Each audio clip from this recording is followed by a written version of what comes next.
Ministarstvo odbrane i oružane snage Bosne i Hercegovine zajedno sa britanskom ambasadom u BiH i partnerskim institucijama svečano su obilježili 20. godišnjicu rezolucije Vijeća sigurnosti UN-a 1325 Žene, mir i sigurnost. Ova rezolucija promoviše rodnu jednakost, poboljšanje statusa i veću zastupljenost žena u institucijama i organizacijama odbrane i sigurnosti, kao i promovisanje rodne ravnopravnosti u međunarodnim mirovnim operacijama. Bosna i Hercegovina je prva država u regiji koja je usvojila akcioni plan za provođenje rezolucije 1325 i jedna je od 19 zemalja u svijetu koje su ga usvojile.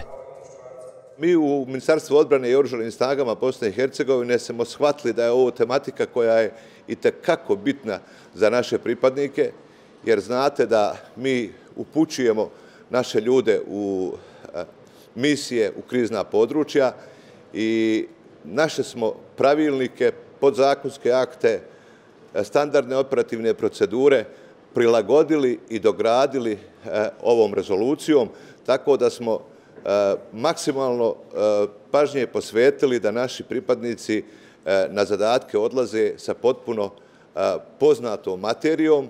Ono što mi u praksi radimo unutar oružanih snaga jeste zaista da svaki dan pokušavamo da imamo adekvatnu politiku koja ima za cilj da kreira bolju rodnu izbalansiranost i bolju rodnu ravnopravnost.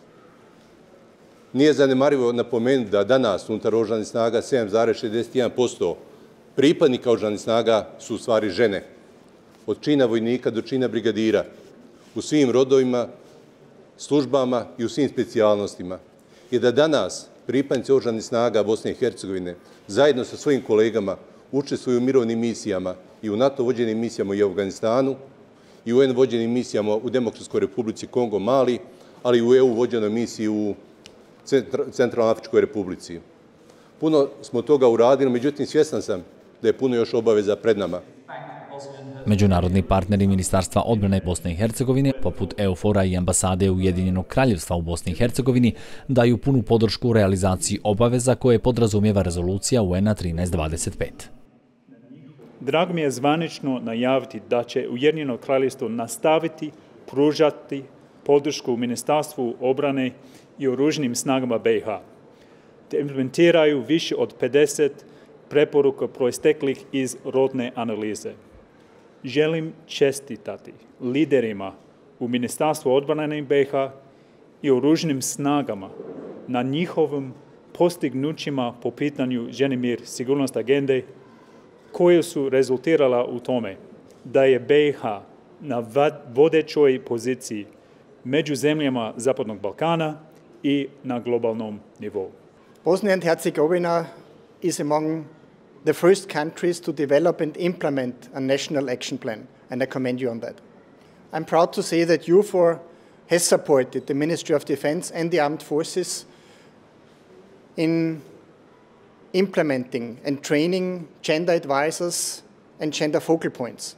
We have also supported the Peace Support Operation Training Center of the Armed Forces in running courses on 1325 and improve the overall situation.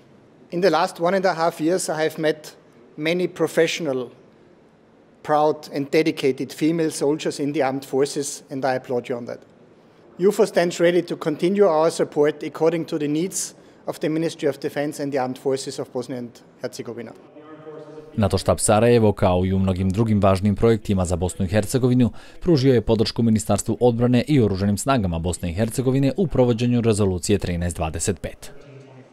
As we mark the 20th anniversary of UN Security Council Resolution 1325, I am proud that NATO headquarters Sarajevo has been an active participant in the implementation of 1325 within the armed forces of BIH.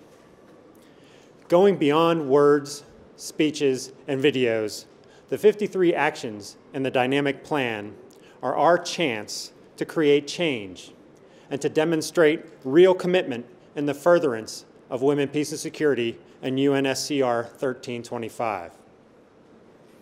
I believe that women leaders are the best ambassadors of UNSCR 1325.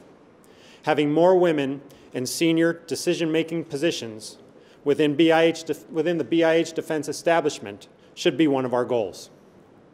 And NATO headquarters Sarajevo remains committed to supporting this effort. Zanimanje žena za pristupanje oružanim snagama Bosne i Hercegovine je u kontinuiranom porastu. Nakon ovogodišnjeg prijema novih kadrova, postotak zastupljenosti žena u oružanim snagama porastao je na 8,1%, dok u svim jedinicama do nivoa bataljona postoje kontakt osobe za rodna pitanja.